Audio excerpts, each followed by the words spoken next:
Oi, tudo bem? Estou aqui mais um dia para o terceiro dia de devocional, do livro Uma Vida com Propósito. E no capítulo de hoje, a pergunta que o livro nos faz é: o que dirige a sua vida? Eu lendo esse livro, eu estou no terceiro capítulo agora, Mas assim, já está trazendo uns ensinamentos profundos sobre a minha vida. E eu aconselho muito quem está me assistindo a comprar o livro, porque é um livro barato e de fácil leitura. Ele é curtinho, esse aqui foi uma amiga que me emprestou, mas depois eu vou até comprar esse livro, porque você tem que fazer anotações nele, na verdade. Eu não posso rabiscar porque não é meu, mas eu já estou comprando para mim poder usar da maneira como eu acho que é melhor a gente fazer anotações, grifar, porque assim, tem muitas coisas aqui muito relevantes, sabe, pra gente gravar no nosso coração mesmo e levar pra nossa vida. Mas como eu tô fazendo um estudo aqui, trazendo algumas observações, eu vou só pontuar, algumas coisas que me chamaram mais atenção, mas assim, aconselho muito a quem está me assistindo comprar esse livro e ler e pedir o direcionamento verdadeiramente do Espírito Santo para essa leitura, para que Deus conduza você aquilo que Ele espera de você, ao seu propósito de vida. Então, assim, aqui no começo do livro está escrito assim, ó: percebi que o que faz os homens correrem atrás do sucesso é a inveja. Está escrito em Eclesiastes 4:4. O homem sem propósito é como um barco sem leme, um vira-lata, um nada, um ninguém. Thomas Carlyle que falou isso. Quando eu li essa parte aqui, eu lembrei até de um livro que eu já li, que é... esqueci o nome do autor, bem famoso, mas é Entrevista com o Diabo, né? Esqueci o nome do autor, meu. Ai, meu Deus. Daquele lá da Lei do Triunfo, esqueci o nome dele agora, me fugiu, mas depois eu vou colocar aqui. Que ele fala muito, nesse livro, A Entrevista com o Diabo, que quando você tá sem direção, o diabo usa você para o que ele quer, porque você não sabe o que fazer, você tá sem rumo. Então é como se você fosse um barco à deriva e as situações da vida, tudo mais que vai acontecendo, vai levando você no intuito que o diabo quer, sabe? Para fazer o que ele quer e não aquilo que Deus quer. Então, assim, você precisa se posicionar, você precisa entender quem você é, você precisa saber o que Deus quer para você. E então, aí trazendo aqui para esse livro novamente, no livro tá falando algumas coisas que nos faz ficar distraídos das coisas que Deus quer pra gente, as coisas que nos cercam no mundo, o que isso nos distrai e nos tiram do foco que Deus nos pôs aqui na Terra para cumprir, para fazer. Aí uma dessas distrações são a culpa, Muitos são dirigidos pela culpa. A culpa muitas vezes impede você de avançar.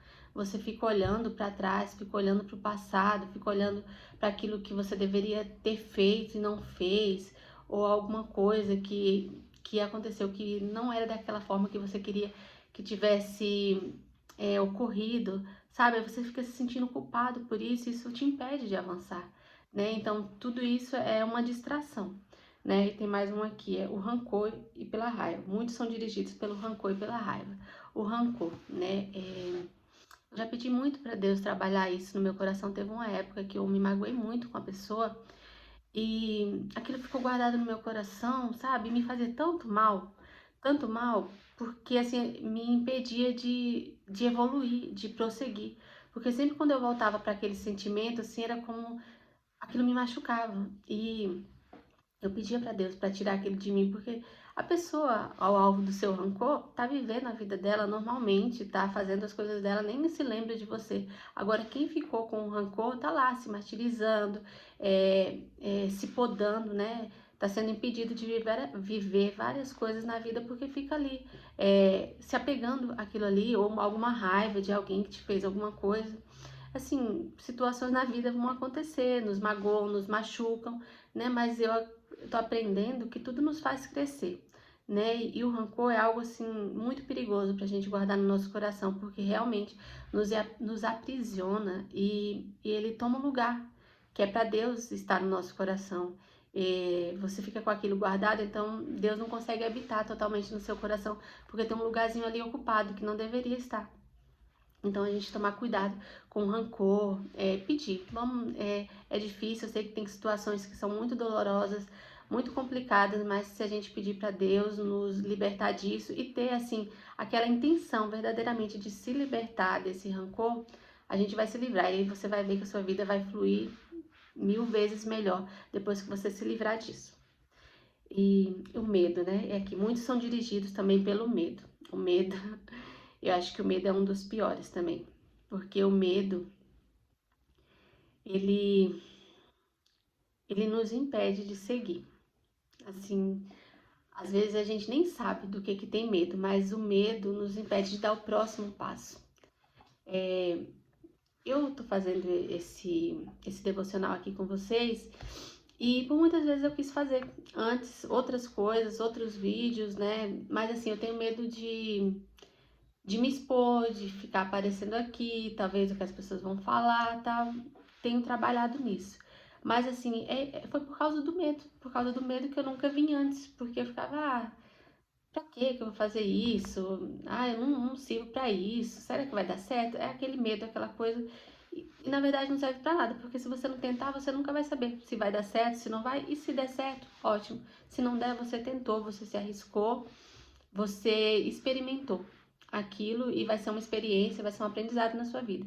Então, assim, a gente tem que tomar muito cuidado com o medo, porque o medo é um sentimento que o inimigo coloca no coração da gente também para nos paralisar, para impedir a gente de viver aquilo que Deus quer que a gente viva, porque ele sabe que se a gente for, Deus vai fazer, né? Porque assim, o nosso papel é colocar o pé e Deus vai colocar a terra. Então, se a gente tem medo de colocar o pé, a gente não vai alcançar, não vai chegar na terra prometida, né? Porque a gente já se paralisou antes de agir. E tá. E tem outro aqui. Muitos são dirigidos pelo materialismo. O materialismo é a vontade, né? De você ter coisas, de ter bens, de ter sucesso, de ter muitas coisas. Nós precisamos de coisas, né? Nós vivemos num mundo materialista e a gente gosta de ter para nos sentir bem, gostamos de ter roupas, carros, casas, tudo mais. A gente quer ter porque nos faz bem, mas assim, não é viver para isso, não é isso que realmente importa, né? A palavra de Deus fala que a gente tem que buscar primeiro o reino dos céus e todo o resto nos será acrescentado. E muitas pessoas vivem em busca disso, pensando que a riqueza, que os bens vai trazer felicidade, vai trazer um sentido para a vida. Pensar, quando eu for bem sucedido, quando eu tiver tanto dinheiro na minha conta, eu não vou ter mais problema. E eu acho que isso é a maior besteira, porque assim, vão ter outros problemas e talvez até maiores, porque quando você não tem dinheiro, você fica naquela expectativa, né? E quando você chega lá, que você vê que o dinheiro não resolveu os seus problemas, aí eu acho que a frustração vai ser bem maior. Eu costumo conversar com a minha mãe, né? A gente é de uma família bem humilde e eu lembro quando a gente morava lá na Paraíba, tal, era uma situação mais precária quando eu era criancinha, né? Que eu vim pra cá com 2 anos, com 12 anos, perdão. E não tinha muita coisa, mas a gente se divertia com pouco nas saídas, às vezes comendo uma comida qualquer lá, sabe, um pirão, um negócio, aí a gente lembra disso, dá tanta risada. E nessa época nós éramos felizes, assim, porque a gente não ficava deslumbrando outras coisas e aquilo nos fazia feliz. Aí às vezes quando você fica só pensando que você vai ser feliz quando aquilo chegar, aí de repente aquilo chega e você vê que não faz o menor sentido na sua vida, não era aquilo que você esperava. É aquela coisa, né? Às vezes você tem que aproveitar o percurso e não a chegada. Não é na chegada que tá a felicidade, mas sim no percurso. E outro ponto aqui, né, que fala que muitos são dirigidos pela necessidade de aprovação. Essa aqui é um ponto que acho que todo mundo tem que rever esse ponto aqui e buscar conhecimento interno. Eu tô fazendo isso, né? Como eu falei para vocês, eu já estava num propósito, né? Antes desse aqui, que eu ainda estou terminando, de 40 dias de me desligar de redes sociais, de coisas assim, para que eu não fique buscando aprovação, não fique buscando validação em coisas, ou não fique me apegando tanto, sabe, às aparências do que está passando na rede social. Então, esse ponto aqui é um ponto que eu acho importante a gente ressaltar, porque a gente tem que se conhecer, sabe? Quando você se conhece, a opinião dos outros fica muito em segundo plano, assim, não é aquilo que te move. É só a opinião deles. Eu tenho conversado isso com a minha filha ultimamente, assim, porque eu tô nesse processo, né? Até por conta da faculdade também, né? Que abre muito a mente da gente para entender sobre comportamento humano, sobre para a gente se enxergar, olhar para dentro de nós também, mas muito mais pelo que eu creio que Deus quer fazer na minha vida e através de mim. Eu creio assim que Deus chegou a um ponto que Deus falou assim, é agora. É agora que você tem que começar a se desenvolver, destravar algumas coisas na sua vida, e é mais por isso assim que eu tô fazendo isso. E você se libertar da aprovação dos outros, do que os outros pensam de você, isso é maravilhoso, é vida, sinceramente. Porque assim, você não precisa mais que alguém te fale o que você vai fazer, ou da aprovação, da opinião daquela pessoa para você saber o que é certo para você ou não, para você se sentir feliz. Isso é o mais importante. Porque às vezes uma pessoa fala algo para você, às vezes ela falou por falar, ela não tinha nenhuma intenção. Mas como você é tão apegado à opinião, ao que as pessoas vão achar, o que estão pensando de você, aí você se apega àquilo ali e fica se martirizando, fica ruminando aquilo ali, sabe? E às vezes foi só uma palavra jogada no vento que para ela não faz diferença nenhuma. E você fica vivendo a sua vida em função daquilo. Então, assim, se você se desapegar da opinião dos outros e olhar mais para dentro de você, o que você quer para sua vida, o que Deus quer para sua vida, nossa, você vai viver muito melhor, muito. Então, assim, aconselho isso aqui para todos que estão me ouvindo, assim, silencia as vozes do mundo, sabe? Faz isso que eu fiz também, fica um tempo sem rede social, tampa os ouvidos para ouvir, para o que as pessoas falam e assim foca no que Deus está falando.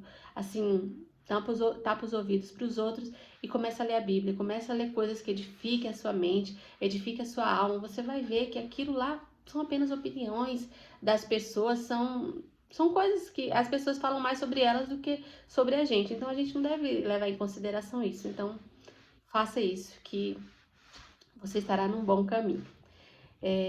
Aí tem um outro tópico aqui, conhecer os propósitos da sua vida faz que ela tenha sentido. Sim, é isso que eu acabei de falar, né? Quando você entende o propósito verdadeiro, ou quando você está em busca, pelo menos, desse propósito que Deus quer para você, faz com que tenha sentido, não pelo que o mundo está falando, que as pessoas estão falando, mas assim, pelo que você sabe dentro de você, que é uma verdade e que aquilo vai fazer bem para você.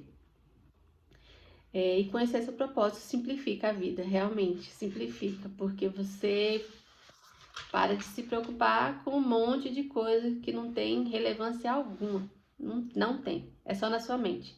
É só a sua percepção que faz com que um monte de coisa seja grande, seja perigoso, igual o medo, como eu falei. Às vezes tá só na nossa mente. Tá só na nossa mente mesmo o medo. E tem muitos pontos interessantes aqui nesse capítulo pra gente ressaltar, mas assim, eu não vou conseguir ler tudo, né? Mas eu queria ler essa última página aqui com vocês, que fala assim: chegará o dia em que você estará diante de Deus, e Ele fará uma auditoria em sua vida, um exame final, antes que você entre na eternidade. A Bíblia diz: lembre-se, cada um de nós estará pessoalmente diante de Deus, para ser julgado por Ele. Sim, cada um de nós terá que prestar contas de si mesmo a Deus. Felizmente, Deus quer que passemos nesse teste.